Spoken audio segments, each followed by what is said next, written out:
بسم اللہ الرحمن الرحیم۔ السلام علیکم دوستو، حضرت عبداللہ بن عمر رضی اللہ تعالیٰ عنہ نے فرمایا، دجال کی دونوں کلائیوں پر بہت زیادہ بال ہوں گے، اس کی انگلیاں چھوٹی ہوں گی، اس کی گدی اور ایک آنکھ نہ ہوگی، اس کی دونوں آنکھوں کے درمیان کافر لکھا ہوگا۔ حضرت حذیفہ رضی اللہ تعالیٰ عنہ سے روایت ہے کہ رسول اللہ صلی اللہ علیہ وسلم نے فرمایا، دجال کے پاس جو کچھ ہوگا میں اس کو دجال سے زیادہ جانتا ہوں۔ اس کے پاس دو بہتی ہوئی نہریں ہوں گی، ایک دیکھنے میں سفید پانی ہوگی اور دوسری دیکھنے میں بھڑکتی ہوئی آگ۔ لہٰذا اگر کوئی شخص اس کو پالے تو وہ اس نہر کے پاس جائے جو آگ نظر آ رہی ہو اور آنکھیں بند کر لے، پھر سر کو نیچے کر کے اس سے پی لے تو وہ ٹھنڈا پانی ہوگا۔ بے شک دجال کی آنکھ کی جگہ سپاٹ ہے جس پر ناخنے کی طرح سخت چیز ہوگی، اس کی دونوں آنکھوں کے درمیان کافر لکھا ہوگا، جسے ہر پڑھا لکھا اور ان پڑھ مومن پڑھ سکے گا۔ حضرت جابر رضی اللہ تعالیٰ عنہ نے فرمایا، دجال کی پیشانی پر کاف، فا اور را لکھا ہوگا، جس کو ہر مومن خواہ جاہل ہو یا پڑھا لکھا دونوں پڑھ سکیں گے۔ حدیث میں ہے کہ دجال کی پیشانی پر کافر لکھا ہوگا، یہاں اس کے حقیقی معنی مراد ہیں، لہٰذا یہ خیال درست نہیں کہ اس سے مراد کسی کمپنی، ادارے یا قوت کا نام یا کسی ملک کا نشان ہے۔ چنانچہ امام نووی رحمۃ اللہ تعالی علیہ فرماتے ہیں، اس بحث میں درست بات جس پر محققین کا اتفاق ہے وہ یہ ہے کہ دجال کی پیشانی پر مذکورہ لفظ کافر لکھا ہوا حقیقت میں ہوگا۔ اللہ نے اس کو دجال کے جھوٹ کی ناقابل تردید علامت بنایا ہے۔ اس لکھے ہوئے لفظ کافر کو ہر مومن پڑھ لے گا۔ پھر سوال یہ ہے کہ جب ہر ایک پڑھ لے گا تو اس کے فتنے میں کوئی کس طرح مبتلا ہو سکتا ہے؟ اس کا ایک جواب تو حدیث ہے کہ بہت سے لوگ اس کو پہچاننے کے باوجود بھی اپنے گھر بار اور مالی فائدے کے لیے اس کے ساتھ ہوں گے۔ دوسرا جواب یہ ہو سکتا ہے کہ پڑھنے اور اس کو سمجھ کر عمل کرنے میں فرق ہوتا ہے۔ آج کتنے ہی مسلمان ہیں جو قرآن کے احکامات کو پڑھتے تو ہیں لیکن عمل سے اس کو نہیں مانتے۔ وہ یہ جانتے ہیں کہ سودی نظام اللہ سے کھلی جنگ ہے، لیکن عملاً اس میں ملوث ہیں۔ دجال کے وقت بھی بہت سے لوگ اپنے ایمان ڈالر اور دنیاوی حسن کے بدلے بیچ چکے ہوں گے۔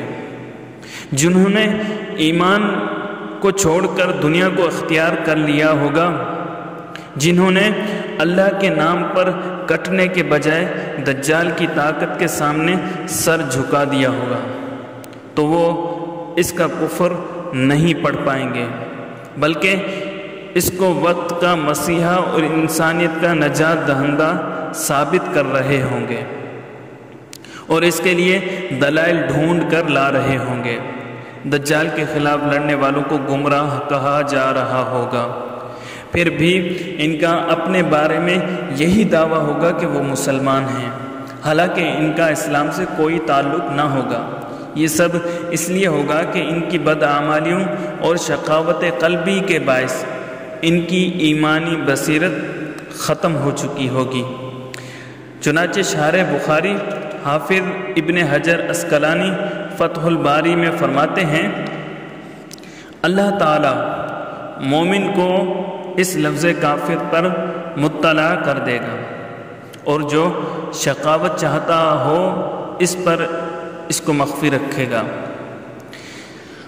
حضرت معاذ بن جبل رضی اللہ تعالیٰ عنہ سے روایت ہے کہ رسول اللہ صلی اللہ علیہ وسلم نے ارشاد فرمایا، جنگ عظیم، فتح قسطنطنیہ اور خروج دجال 7 مہینوں میں ہوگا۔ حضرت کعب رحمۃ اللہ تعالی علیہ فرماتے ہیں، فتح قسطنطنیہ کے بعد مال غنیمت تقسیم کرتے وقت دجال کے نکلنے کی جو خبر ملے گی وہ جھوٹی ہوگی، کیونکہ دجال فتح قسطنطنیہ کے 6 سال بعد 7ویں سال ظاہر ہوگا۔ اس لیے تم اطمینان سے مال غنیمت آپس میں تقسیم کرنا۔ حضرت عبداللہ ابن بصر رضی اللہ تعالیٰ عنہ سے روایت ہے کہ حضور نبی کریم صلی اللہ علیہ وسلم نے ارشاد فرمایا، جنگ عظیم اور قسطنطنیہ کی فتح کے درمیان 6 برس کا فاصلہ ہوگا اور دجال کا ظہور 7ویں سال ہوگا۔ حضرت معاذ بن جبل رضی اللہ تعالیٰ عنہ سے روایت ہے کہ رسول اللہ صلی اللہ علیہ وسلم نے فرمایا، بیت المقدس کے آبادی میں یثرب کی بربادی ہے، اور یثرب کی بربادی میں جھگڑوں کا پیدا ہونا ہے، اور جھگڑوں کے پیدا ہونے میں قسطنطنیہ کی فتح ہے، اور قسطنطنیہ کی فتح میں دجال کا نکلنا ہے۔ پھر اپنا دست مبارک روایت کرنے والے کی ران یا کندھے پر مار کر فرمایا، یہ سب کچھ اسی طرح یقینی ہے جیسے تمہارا یہاں ہونا، جیسے تم یہاں بیٹھے ہو۔ حضرت معاذ بن جبل رضی اللہ تعالی عنہ سے روایت ہے کہ رسول اللہ صلی اللہ علیہ وسلم نے فرمایا، جنگ عظیم اور قسطنطنیہ کی فتح اور دجال کا نکلنا، یہ تینوں 7 مہینے کے اندر اندر ہو جائیں گے۔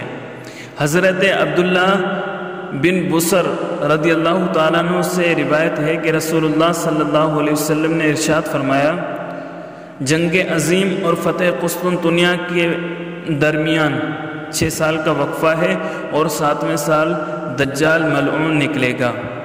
حضرت عبد الرحمن بن ابو بکرہ کہتے ہیں کہ میں جب عبداللہ بن عمر رضی اللہ تعالیٰ عنہ سے ملنے ان کے گھر گیا تو وہاں لوگوں کی 2 قطاریں لگی ہوئی تھیں جو سب کے سب ان سے ملنے کے مشتاق تھے، اور ان کے بستر پر کوئی نہیں تھا۔ میں جا کر ان کے بستر کے پائنتی بیٹھ گیا۔ کچھ دیر بعد ایک سرخ اور بڑے پیٹ والے آدمی آئے۔ انہوں نے کہا، یہ آدمی کون ہے؟ میں نے کہا، عبد الرحمن بن ابو بکرہ۔ انہوں نے کہا، ابو بکرہ کون ہے؟ لوگوں نے کہا، آپ کو وہ آدمی یاد نہیں جو طائف کی 4 دیواری سے رسول اللہ صلی اللہ علیہ وسلم کی طرف کودا تھا؟ انہوں نے کہا، کیوں نہیں؟ پھر ہم سے باتیں کرنے لگے۔ انہوں نے دوران گفتگو فرمایا، قریب ہے کہ حمل الدان کا بیٹا نکلے۔ میں نے کہا، حمل الدان کیا ہے؟ انہوں نے کہا، ایک شخص جس کے ماں باپ میں سے ایک شیطان ہے، روم پر حکومت کرے گا اور 10 لاکھ آدمیوں میں آئے گا، 5 لاکھ خشکی میں اور 5 لاکھ سمندر میں۔ پھر وہ ایک سرزمین پر اتریں گے جس کو عمیق کہا جاتا ہے۔ وہ اس کے باشندوں سے کہے گا کہ تمہاری کشتیوں میں میرے کچھ افراد ہیں، پھر انہیں آگ سے جلا دے گا اور کہے گا کہ آج اگر تم میں سے کوئی بھاگنا چاہے تو اس کے لیے جائے فرار نہ روم ہے اور نہ قسطنطنیہ۔ مسلمان ایک دوسرے سے مدد چاہیں گے، یہاں تک کہ اہل عدن ان کو مدد دیں گے۔ مسلمان ان سے کہیں گے کہ ان سے مل کر متحد ہو جاؤ۔ اس کے بعد 1 مہینہ جنگ جاری رہے گی، یہاں تک کہ اس کے اطراف میں خون ہی خون پھیل جائے گا۔ اس دن مومن کے لیے دگنا اجر ہوگا سوائے صحابہ کرام کے۔ پھر جب مہینے کا آخری دن ہوگا تو اللہ تبارک و تعالیٰ فرمائے گا کہ آج میں اپنی تلوار سونتوں گا، اپنے دین کی مدد کروں گا اور اپنے دشمن سے انتقام لوں گا۔ چنانچہ اللہ تعالیٰ ان کو فتح یاب فرمائے گا اور ان کو شکست دے گا، یہاں تک کہ قسطنطنیہ بھی فتح ہو جائے گا۔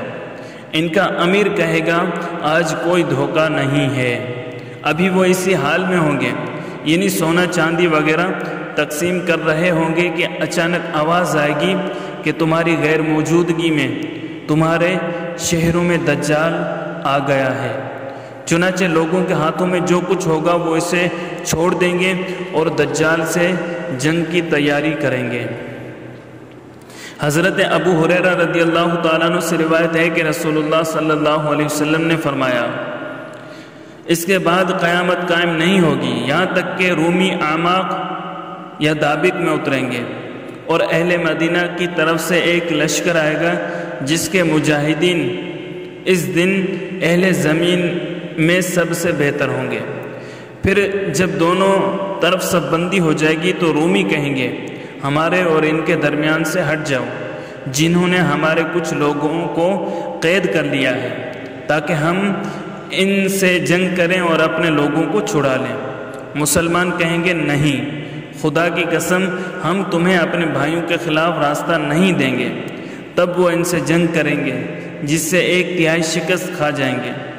ان کی توبہ اللہ تعالیٰ کبھی قبول نہیں کرے گا۔ پھر ان کا 1/3 قتل کیا جائے گا۔ وہ اللہ تعالیٰ کے نزدیک سب سے افضل شہداء ہوں گے اور 1/3 لشکر فتح یاب ہوگا۔ پھر وہ لوگ قسطنطنیہ کو فتح کریں گے۔ وہ لوگ اپنی تلواروں کو زیتون کے درختوں سے لٹکائے ہوئے ابھی مال غنیمت تقسیم کر ہی رہے ہوں گے کہ اچانک ان میں شیطان چیخ کر کہے گا، لوگوں، مسیح دجال تمہاری غیر موجودگی میں تمہارے گھر والوں پر حملہ آور ہو چکا ہے۔ جب مسلمان وہاں پہنچیں گے تو پتہ چلے گا کہ خبر جھوٹی تھی۔ بعد ازاں وہ لوگ وہاں سے ملک شام آ جائیں گے۔ اس کے بعد دجال نکلے گا۔ پھر وہ لوگ دجال سے جنگ کی تیاری میں مصروف ہو جائیں گے۔ اس دوران نماز کا وقت ہو جائے گا۔ وہ صفیں درست کر رہے ہوں گے اور جماعت کھڑی ہو چکی ہوگی۔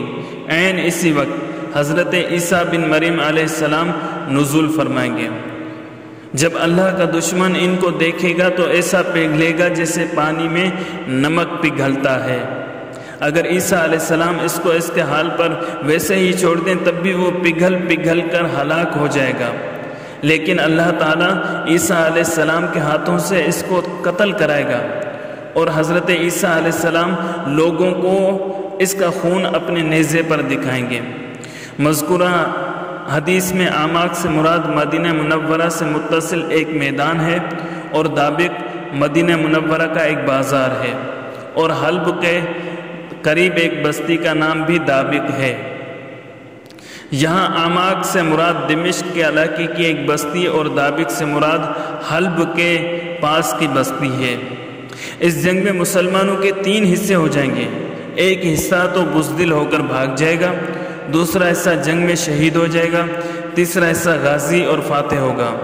بھاگنے والے اول درجے کے بدنصیب ہوں گے، شہید ہونے والے اول درجے کے شہید ہوں گے اور فاتحین اول درجے کے غازی۔ غرض کے ہر جماعت اول درجے کی ہوگی، کوئی بدنصیبی میں اول، کوئی خوش نصیبی میں اول۔ نبی کریم صلی اللہ علیہ وسلم نے ارشاد فرمایا، تم مسلمان بہت جلد اہل عرب سے جنگ کرو گے جس میں اللہ تعالیٰ تمہیں فتح عنایت فرمائے گا۔ پھر وہ وقت بھی آئے گا کہ تم رومیوں عیسائیوں سے جنگ کرو گے، اس پر بھی اللہ تعالیٰ تمہیں فتح عنایت فرمائے گا۔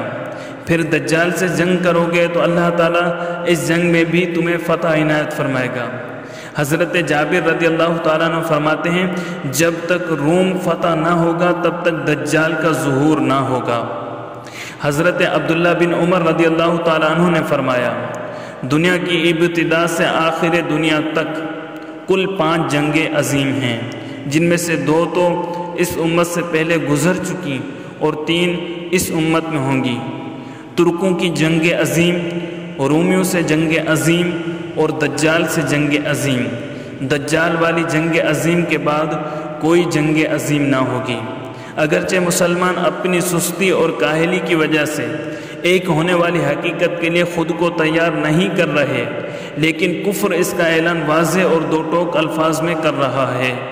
اگر کوئی اس انتظار میں ہے کہ حضرت امام مہدی رضی اللہ تعالیٰ عنہ آنے کے بعد جنگ عظیم کا اعلان کریں گے تو ایسا شخص بس انتظار ہی کرتا رہ جائے گا، کیونکہ حضرت امام مہدی رضی اللہ تعالیٰ عنہ کا خروج ایک ایسے وقت میں ہوگا جب جنگ چھڑ چکی ہوگی۔